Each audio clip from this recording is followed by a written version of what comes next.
بسم اللہ الرحمن الرحیم۔ شروع اللہ کے نام سے جو بڑا مہربان نہایت رحم والا ہے۔ شیخ حضرت علامہ ڈاکٹر محمد حسین میمن صاحب حفظہ اللہ تعالی۔ بسم اللہ الرحمن الرحیم۔ قل ان کنتم تحبون اللہ فاتبعونی یحببکم اللہ یغفر لکم ذنوبکم واللہ غفور رحیم۔ رب اشرح لي صدري ويسر لي امري واحلل عقدة من لساني يفقهوا قولي۔ محترم ناظرین اکرام، عزیزان قدر، تمام تعریفات اللہ تبارک و تعالیٰ کے لیے ہیں کہ جو تمام کائنات کا، تمام جہانوں کا اکیلا پالنے والا ہے۔ اس کی قدرت کو کبھی فنا نہیں ہے اور اس کی بقا کو کبھی زوال نہیں ہے۔ وہ ہمیشہ سے ہے اور ہمیشہ رہے گا۔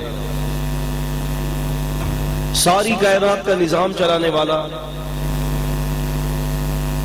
جس کو جتنا چاہے دے دے، جس سے روک لے، جس کو جتنے حوالے سے عزت دے، ذلت دے، اس سے کوئی پوچھنے والا نہیں ہے۔ رسول اللہ صلی اللہ علیہ وسلم ہر فرض نماز کے بعد یہ دعا کیا کرتے تھے، اللہم لا مانع لما اعطیت ولا معطی لما منعت ولا ينفع ذا الجد منک الجد۔ اللہم، اے میرے اللہ، لا مانع، کوئی روک نہیں سکتا، لما اعطیت، جسے تو دے دے، ولا معطی لما منعت، اور جسے تو روک دے تو اسے کوئی دینے والا نہیں، وَلَا يَنْفَعُ ذَا الْجَدِّ مِنْكَ الْجَدِّ، اے اللہ تیری بزرگی اور تیری بڑائی کے آگے کوئی بزرگی، کوئی بڑائی کام نہ دے گی۔ تو سارے زمین و آسمان کا تصرف صرف ایک اللہ تعالیٰ کے اختیار میں ہے۔ درود ہو، سلام ہو، رحمتیں ہوں، برکتیں ہوں جناب محمد رسول اللہ صلی اللہ علیہ وسلم پر، جن کو اللہ تعالیٰ نے تمام جہانوں کے لیے رحمت بنا کر بھیجا، اور اللہ تعالیٰ رحم کرے، فضل فرمائے، اپنی برکتیں نازل فرمائے تمام نبیوں پر، اور اللہ تعالیٰ رحم اور کرم فرمائے ہر اپنے نیک بندوں اور ہر اپنی نیک بندیوں پر۔ اللہ تعالیٰ کی رضا کے حوالے سے بہت سارے لوگوں کے ذہن میں یہ ہے کہ میں اللہ تعالیٰ کو راضی کر سکتا ہوں، اور اللہ تعالیٰ کو راضی کرنے کے لیے مختلف قسم کے جو ہے لوگوں نے ٹوٹ کے، مختلف قسم کے لوگوں نے طریقے اپنائے ہوئے کہ میں نے اللہ کو راضی کرنا ہے۔ ایک سکھ سے ملاقات ہوتی ہے تو وہ بھی کہتا ہے کہ میں نے اللہ کو راضی کرنا ہے۔ ایک ہندو سے ملاقات ہوتی ہے تو ہندو کیا کہتا ہے کہ میں نے ایشور کو راضی کرنا ہے۔ عیسائی بھی یہی کہہ رہا ہے، یہودی بھی یہی کہہ رہا ہے۔ ہر مذہب کا تعلق رکھنے والا بندہ وہ یہ کہتا ہے کہ مجھے اوپر والے کو راضی کرنا ہے۔ مسلمانوں کے اندر بھی بے انتہا فرقے ہیں، ان کا بھی یہی دعویٰ ہے کہ ہم نے اللہ کو راضی کرنا ہے۔ لیکن سوال یہ پیدا ہوتا ہے کہ اللہ تعالیٰ راضی ہوتا کیسے ہے؟ کیا میری اور آپ کی جو عبادات ہیں، کیا ان عبادتوں سے راضی اللہ تعالیٰ ہوتا ہے یا کسی اور طریقے سے اللہ تعالیٰ راضی ہوتا ہے؟ ہمارے یہاں تو یہ ہے نا کہ جیسا دل میں چاہا اللہ کو راضی کرنے کی کوشش کرنی۔ صحابہ اکرام کا جو منہج تھا، صحابہ اکرام نے جس مسئلے کو سمجھا تھا، وہ مسئلہ کیا تھا کہ اگر اللہ کو راضی کرنا ہے تو صبغۃ اللہ ومن احسن من اللہ صبغہ ونحن له عابدون، کہ رنگ اللہ کے رنگ سے بہتر کون رنگ ہے، کون سا رنگ ہے، اور ہم تو اللہ کی عبادت کرنے والے ہیں۔ اللہ کے رنگ سے مراد یہاں پیغمبر علیہ السلام کا طریقہ ہے، رسول اللہ صلی اللہ علیہ وسلم کا طریقہ۔ دنیا کے اندر جتنی بھی بڑی بڑی ہستیاں گزری، امام شافعی، امام مالک، امام ابو داؤد، امام ترمذی، امام ابو حنیفہ، امام مسلم حجاج بن قشیری، اور امام ابو داؤد السجستیانی، امام نسائی، امام طبرانی، امام بیہقی، جتنے بھی بڑے بڑے لوگ گزرے، حتیٰ کہ سارے صحابہ کرام، اللہ پاک نے ان کی زندگی کو ہمارے لیے نمونہ نہیں بنایا۔ نمونے کے لیے ایک ہی ذات کو چنا، وہ کون سی ذات تھی؟ لقد کان لکم فی رسول اللہ اسوۃ حسنہ، سورہ احزاب سورہ 33 کی 21 میں فرمایا کہ تمہارے لیے نبی پاک صلی اللہ علیہ وسلم کی زندگی میں بہترین نمونہ ہے۔ وجہ کیوں؟ اس کی وجہ یہ ہے کہ اللہ پاک نے نبی پاک صلی اللہ علیہ وسلم کے طریقے کو دین قرار دیا. کیا قرار دیا ہے دوستو؟ دین قرار دیا ہے کہ بھئی ان کے طریقے پہ چلو گے تو میں راضی ہو جاؤں گا. وَإِن تُطِعُوهُ تَهْتَدُوا، اگر تم ان کے طریقے پہ چلو گے تو میں راضی ہو جاؤں گا. اگر تم مجھے راضی کرنا چاہتے ہو اور نبی کریم صلی اللہ علیہ وسلم کے طریقے سے ہٹ کر تم نے کسی بھی مخلوق کی، کسی بھی امتی کی یا کسی بھی بڑے سے بڑے امام، مفسر، محدث، مجتہد کے طریقے کو اپناؤ گے تو اللہ تعالیٰ تم سے ہرگز راضی نہیں ہوگا. راضی ہونے کے لیے کیا طریقہ ہے؟ ایک ہی طریقہ ہے، محمد الرسول صلی اللہ علیہ وسلم کی اتباع ہے. اور صحابہ اکرام نے ایسا ہی کیا کہ اللہ کے رسول صلی اللہ علیہ وسلم کی زندگی کو دیکھتے تھے، سنتوں کو تلاش کرتے تھے. آج ہم کتنی سنتوں کو ذبح کر دیتے ہیں، کتنے نبی کریم صلی اللہ علیہ وسلم کے طریقے کو اپنے ہاتھوں سے ذبح کرتے ہیں اور پھر بھی کہتے ہیں کہ جی ہم عاشق رسول ہیں. عاشق رسول جو ہے وہ بننا کوئی آسان کام نہیں ہے. عاشق رسول وہی شخص ہو سکتا ہے کہ جو رسول اللہ صلی اللہ علیہ وسلم کے ہر طریقے سے محبت رکھتا ہے اور اس کو اپنے اوپر لاگو کرتا ہے. ایک صحابی، امام ابو داؤد فرماتے ہیں سنن ابی داؤد میں، ایک صحابی نبی کریم صلی اللہ علیہ وسلم کی ملاقات کے لیے گئے. اللہ کے نبی صلی اللہ علیہ وسلم سے ملاقات کی، گھر پر آ گئے اور کچھ عرصے کے بعد ان کی وفات کا وقت قریب آ گیا. تو ان کے بیٹے جمع ہو گئے اور کہا کہ ابا جی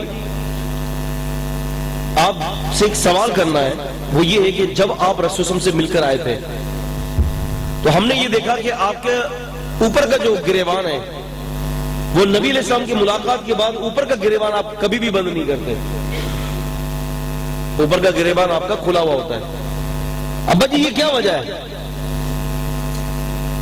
ان کے والد نے کہا کہ میں نے اللہ کے نبی صلی اللہ علیہ وسلم سے ملاقات کی اور میں نے اللہ کے رسول صلی اللہ علیہ وسلم کو دیکھا اور میں نے یہ دیکھا کہ رسول اللہ صلی اللہ علیہ وسلم کے اوپر کا گریبان کا بٹن کھلا ہوا تھا.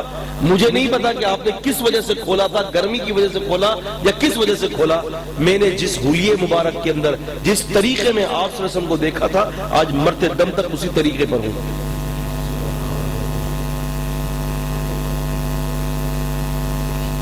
مرتدم تک اسی طریقے پر ہو، یعنی گریبان، بٹن کا گریبان، جبکہ گریبان کا بٹن بند کرنا یا کھولنا اس کا تعلق ہرگز دین کے ساتھ نہیں ہے، وہ تو آپ کی سہولت پر ہے.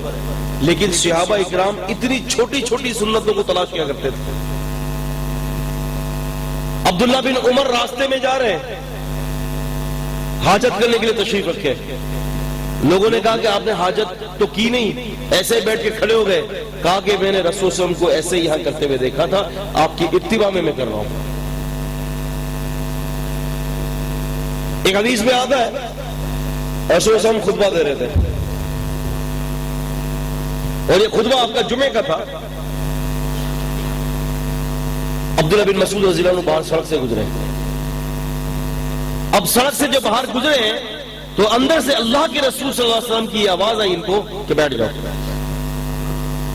وہ باہر سڑک پہ آتے تھے، مسجد کے دروازے کے پاس ہی بیٹھ گئے. مسجد کا چوکیدار کہتا ہے کہ بھائی تمہیں اللہ کے رسول نے نہیں کہا، اللہ کے نبی صلی اللہ علیہ وسلم نے بیٹھنے کا ان کو حکم دیا ہے جو مسجد کے اندر، یعنی اس طرح کا جو صحن تھا یہ مسجد کے اندر کچھ لوگ کھڑے ہوئے تھے، ان کو کہا کہ بیٹھ جاؤ.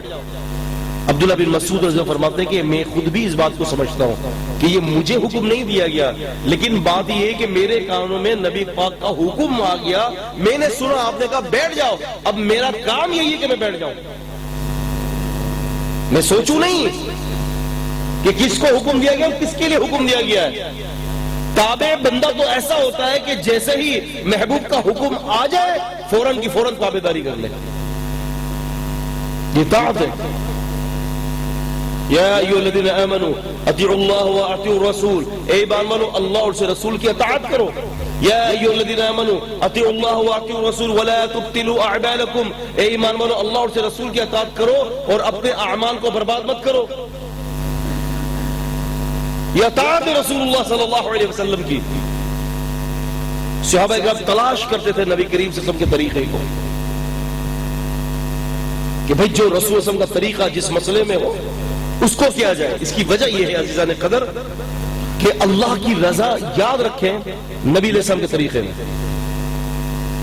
اور اللہ کے رسول صلی اللہ علیہ وسلم کے طریقے میں اللہ نے اپنی رضا اس لیے رکھی کہ اللہ کے رسول صلی اللہ علیہ وسلم دین کے معاملات کے اندر کسی کام کے اندر بھی غلطی اور چوک نہیں کرتے تھے۔ عبداللہ بن عمر حدیث لکھ رہے تھے، انہوں نے کہا کہ اللہ کے رسول صلی اللہ علیہ وسلم قریش کے کچھ صحابہ نے منع کر دیا ہے حدیث لکھنے سے، آپ غصے کی حالت میں بھی ہوتے ہیں، کیا میں حدیث لکھ لوں؟ رسول اللہ صلی اللہ علیہ وسلم نے فرمایا اکتب والذی نفسی بیدہ ما یخرج منہ الا حق، کہ تو لکھ لیا کر اس ذات کی قسم جس کے ہاتھ میں میری جان ہے، اگر میں غصے میں ہوں تب بھی میری زبان سے حق کے سوا کبھی بھی کچھ نہیں نکلتا، کچھ بھی نہیں نکلتا۔ بلکہ رسول اللہ صلی اللہ علیہ وسلم فرماتے ہیں ایک دفعہ ایسا ہوا کہ آپ صلی اللہ علیہ وسلم آرام کر رہے ہیں، کچھ فرشتے اترے اور فرشتوں نے کہا کہ ان کے لیے کوئی مثال بیان کرو۔ فرشتے جمع کہا کہ ان کے لیے کوئی مثال بیان کرو، تو فرشتوں نے کہا کہ ان کی مثال تو ایسی ہے کہ کسی نے ایک محل بنایا اور اس محل کے اندر زبردست قسم کا جو ہے وہ کھانے کا بندوبست رکھ دیا، دعوت عام جس کو کہتے ہیں، ایک لمبا چوڑا دستر لگ گیا، مختلف قسم کی اللہ کی نعمتیں موجود ہیں، اور ایک منادی نے پکارا کہ بھئی آ جاؤ، معدوبۃ تیار ہے، معدوبہ، معدوبہ کہتے ہیں دسترخوان، کھانے پینے کی چیزیں۔ جس نے اس داعی کی بات کو قبول کر لیا وہ اس محل میں بھی آئے گا اور اس محل میں کھانا بھی کھائے گا، اور جس نے اس داعی کی دعوت کو قبول نہ کیا تو وہ اس محل میں بھی نہیں آئے گا اور وہ یہ کھانا بھی نہیں کھائے گا۔ اور پھر کہتے ہیں کہ وَحَاذَا مُحَمَّدٌ فَرْقٌ بَيْنَ النَّاسِ، یہ وہ محمد ہیں جو لوگوں کے درمیان فرق کرتے ہیں۔ اس کا مطلب کیا ہے حدیث کا؟ اس کا فہم کیا ہے؟ یہ فرشتے فرماتے ہیں کہ جو منادی کرنے والا، بلانے والا، جو بلا رہا ہے لوگوں کو اس گھر کی طرف، بلانے والے محمد رسول صلی اللہ علیہ وسلم ہے، اور وہ گھر جنت ہے، اور یہ جو سارے کھانے پینے کی چیزیں یہ جنت کی نعمت ہے۔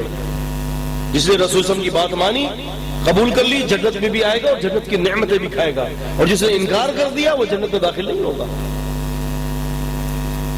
لیکن یہاں پر پتہ کی بات یہ ہے، یہ بتایا کہ ھذا محمد فرق بین الناس، کہ یہ محمد صلی اللہ علیہ وسلم ہے جو لوگوں کے درمیان فرق کر دیتے ہیں، حق اور باطل کے درمیان فرق کرنے والی ذات قرآن مجید کی طرح محمد رسول اللہ کی بھی ہے۔ اللہ تعالیٰ نے قرآن مجید سورہ فرقان سورہ 25 کی آیت نمبر 1 میں فرمایا تبارک الذی انزل الفرقان علی عبدہ لیکون للعالمین نذیرا، بڑی برکتوں والی ہے وہ ذات جس نے قرآن فرقان اپنے بندے محمد صلی اللہ علیہ وسلم پر اتارا تاکہ آپ قیامت تک کے لیے لوگوں کو ڈرانے والے بن جائیں۔ قرآن مجید کو فرقان قرار دیا، اور حدیث نے کہا کہ ھذا محمد فرق بین الناس، یہ نبی محمد صلی اللہ علیہ وسلم بھی فرقان ہے، فرق کر دیتے ہیں حق اور باطل کے درمیان۔ صحابہ اکرام کے درمیان اختلاف ہوئے، صحابہ اکرام کے درمیان مسائل کے اندر اختلاف پیدا ہوئے، کیونکہ صحابہ بشر تھے، بشر کے درمیان اختلاف ہو سکتا ہے، لیکن صحابہ کا طریقہ کیا تھا کہ اختلاف پیدا ہونے کے بعد رسول اللہ صلی اللہ علیہ وسلم کے پاس آ جاتے، اللہ کے نبی سے مسئلے کا حل بتاتے، اللہ کے اسم بتائیے اس مسئلے کے اندر ہماری رہنمائی کریں، ہم اس مسئلے میں آپ کی اتباع کیسے کریں۔ قرآن فہمی میں بھی صحابہ اکرام نبی صلی اللہ علیہ وسلم کے پاس آتے۔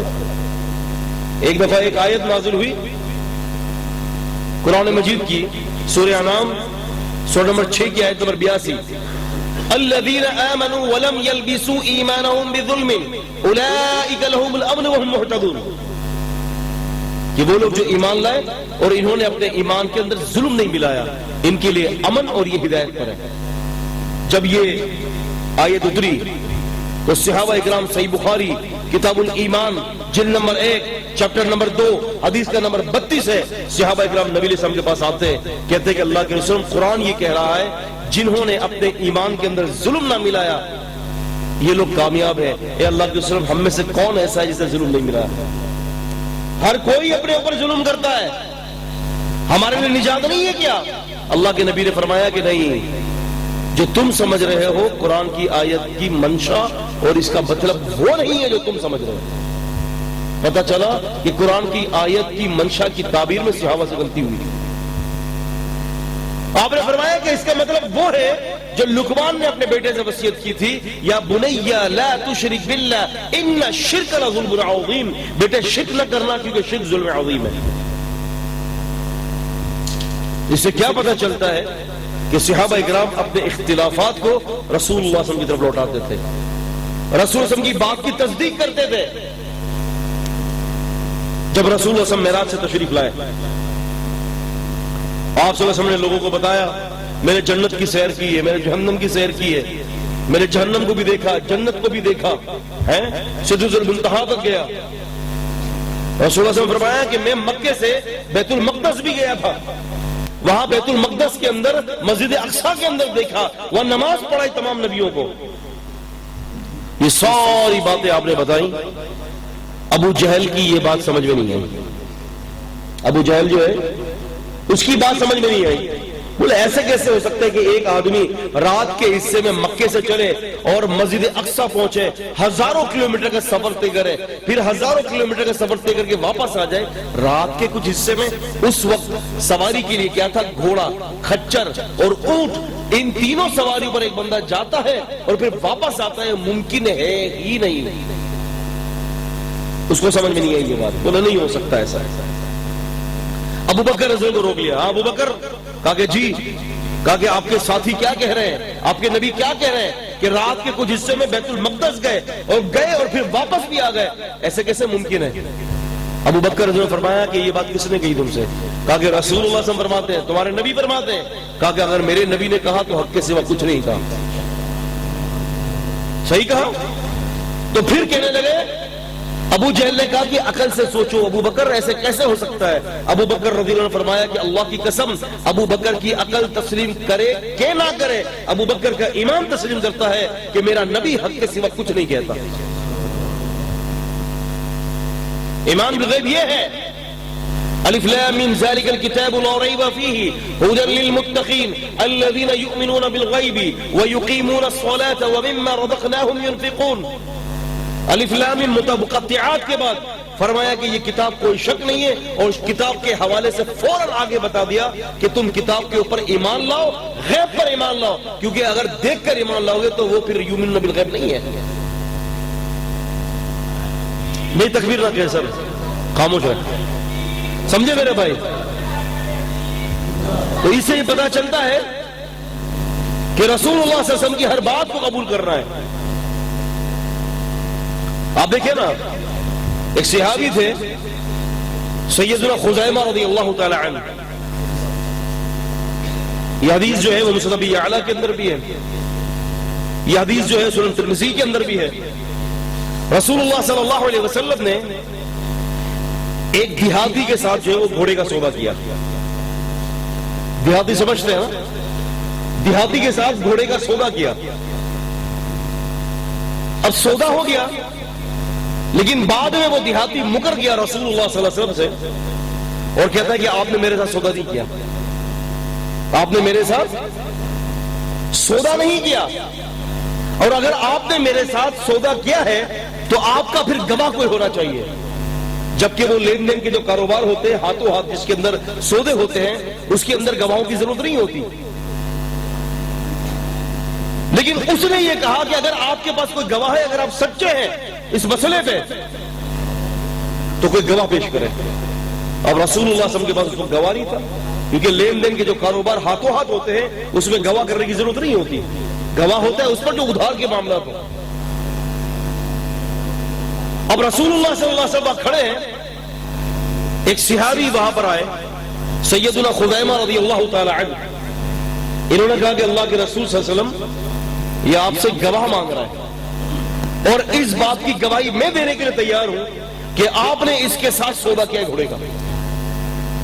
اللہ کے نبی صلی اللہ علیہ وسلم نے فرمایا کہ خزیمہ تم تو موجود نہیں تھے, تم تو موجود تھے ہی نہیں, تم کس بات کی گواہی دیتے ہو؟ خزیمہ رضی اللہ تعالی عنہ نے فرمایا کہ جی اللہ کے رسول یقیناً میں اس وقت موجود نہیں تھا، لیکن میں نے آپ کی زبان مبارک سے یہ سنا تھا کہ آپ نے اس کو کہا تھا کہ میں نے تمہارے ساتھ سودا کیا ہے اے اللہ کے رسول صلی اللہ علیہ وسلم، میرا ایمان ہی یہی ہے کہ آپ کی ہر بات کو تسلیم کروں گا۔ یہ معنی ہے یؤمن بالغیب کا۔ رسول اللہ صلی اللہ علیہ وسلم اتنے راضی ہوئے ان پر کہ انہوں نے رسول اللہ صلی اللہ علیہ وسلم کے حکم کی تصدیق کی، قلب کے ساتھ کی کہ اللہ کے نبی آپ جو فرماتے ہیں وہ سچ کے سوا کچھ نہیں ہوتا۔ آپ نے فرمایا کہ خزیمہ تم جب بھی گواہی دو گے، اب تمہاری اکیلے کی گواہی 2 آدمیوں کے برابر ٹھہرے گی، 2 آدمیوں کے برابر۔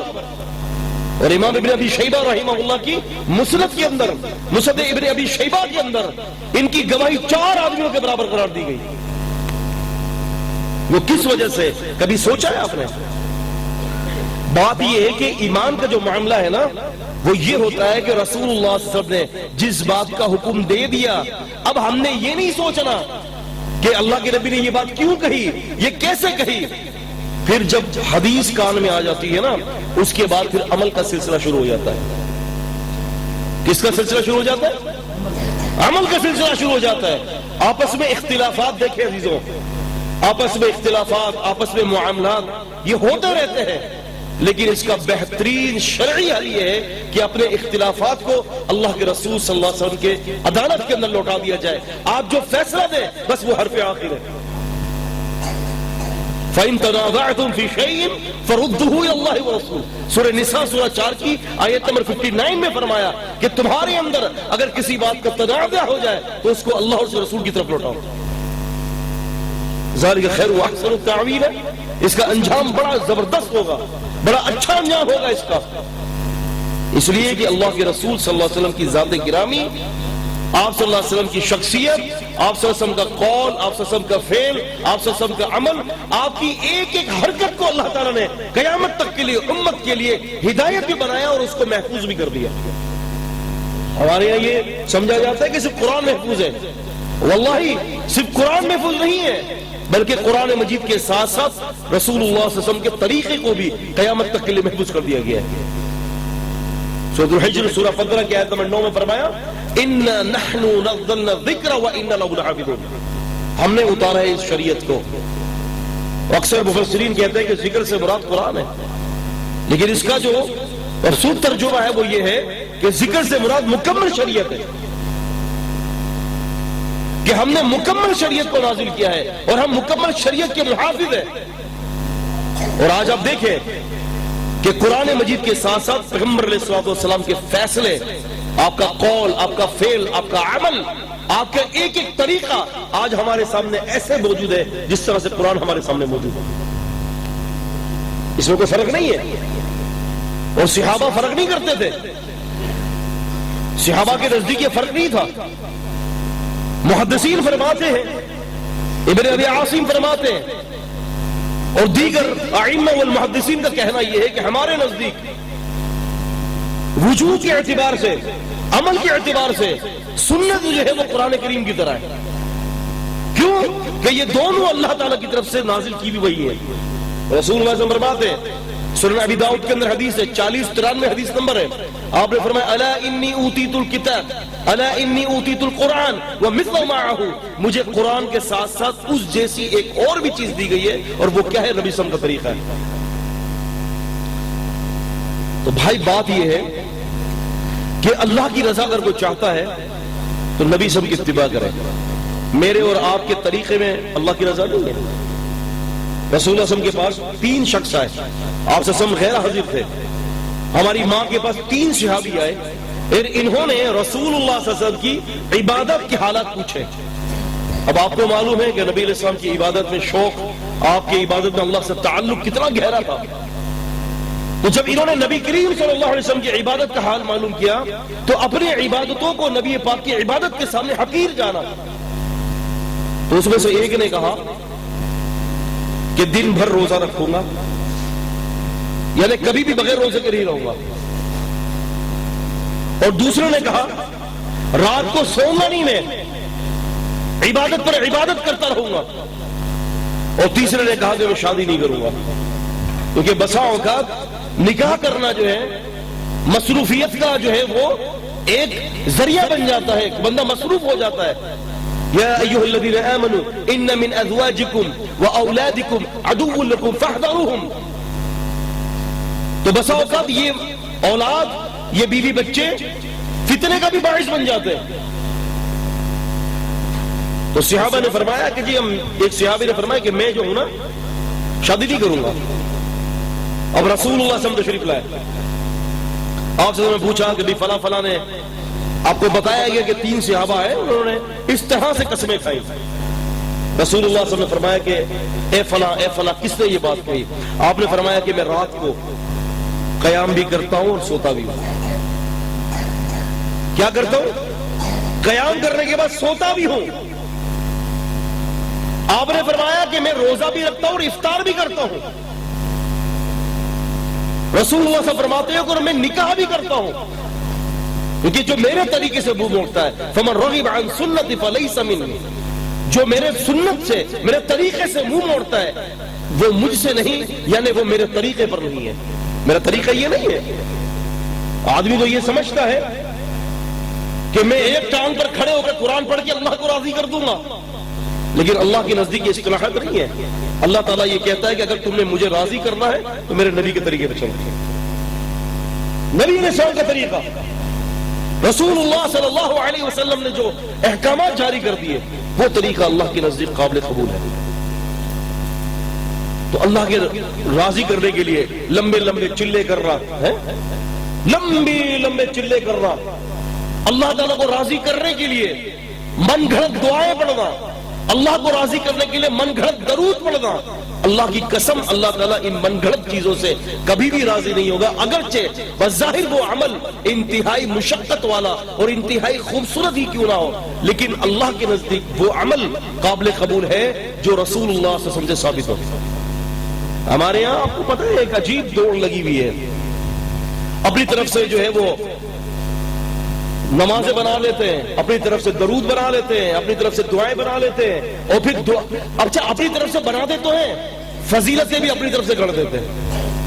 ایک عجیب ان کے پاس ایک کارخانہ لگا ہوا ہے، ٹھگا ٹھک کر کے وہاں سے جناب علی وہ جعلی دعائیں بن رہی ہیں، جعلی درود بن رہے ہیں، اور پھر درود بھی بناتے لوگوں کو اس کی طرف مائل کرنے کے لیے فیبریکیٹڈ روایات پر جو ہے فضائل بھی اپنی طرف سے دے دیتے ہیں. آپ دیکھیں درود ماہی، درود لبی، درود حوارہ، درود طا، درود نور، درود ماہی، کیا ہے یہ سارا؟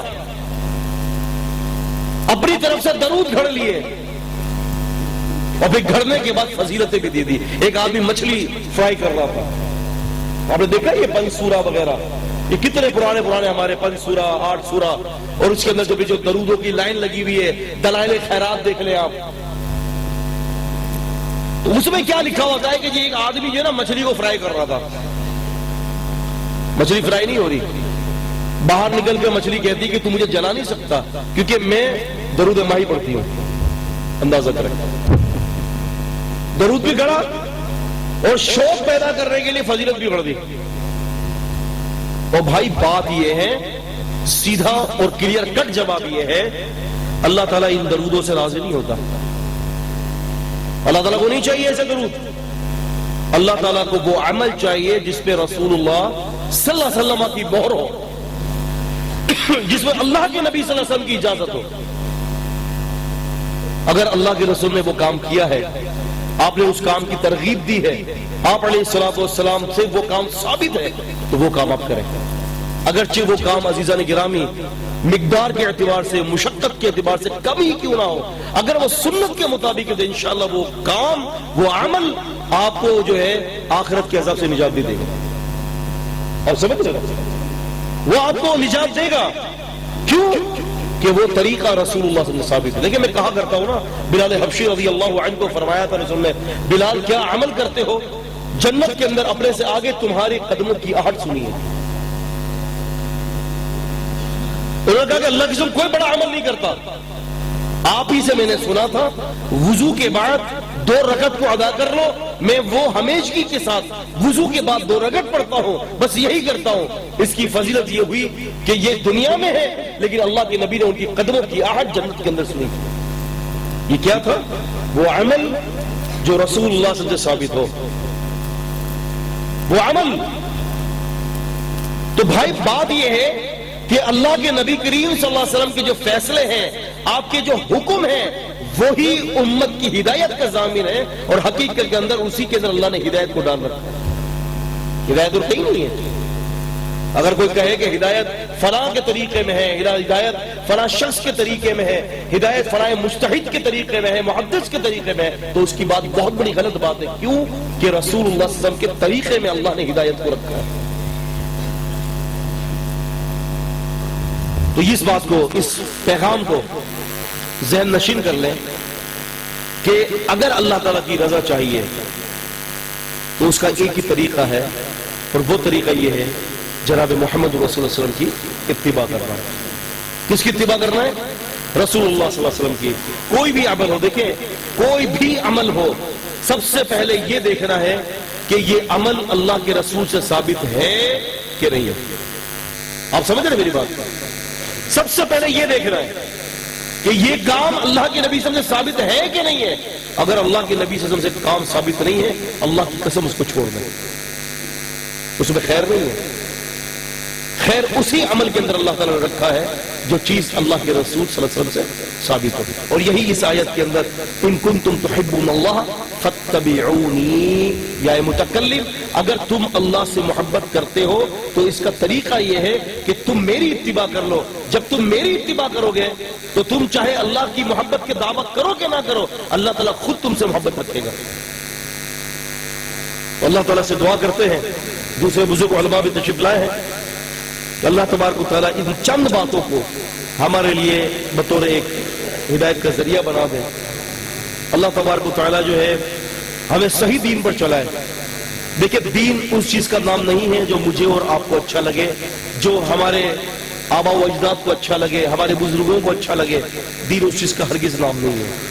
دین اس چیز کا نام ہے کہ جو چیز اللہ تعالیٰ نے قرآن میں ذکر کر دی، جو چیز رسول اللہ صلی اللہ علیہ وسلم نے سنت میں ذکر کر دی، تو بس وہی دین ہے۔ ہم اللہ تعالیٰ سے دعا کرتے ہیں کہ اللہ تعالیٰ ہمیں کتاب و سنت کو فہم دے، ہمیں اس کو سمجھنے کی توفیق عطا فرمائے، اور ہماری زندگی کو اس دین کے اوپر لگا دے۔ اقول قولی ھذا استغفر اللہ لی ولکم ولی